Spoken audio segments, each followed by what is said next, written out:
Hi guys, nagluto pala ako ng beef. Sa amin, tawag dito tigar-tigar.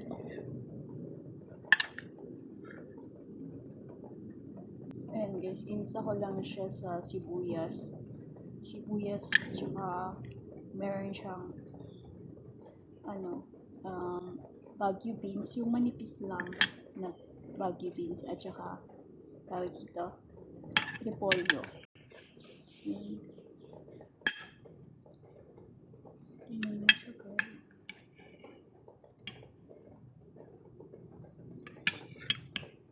Masarap yan.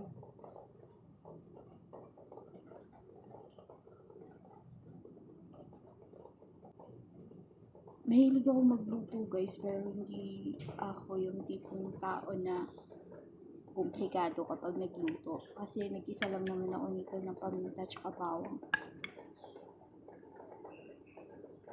Ayan, tsaka asin. Ayan lang. Pero masarap siya guys, hindi sa pagyayabang. Masarap siya, simple lang na luto. Ginisa ko lang siya sa mantika. Asin, ganyan. Pero malasa siya guys. Super sarap niya.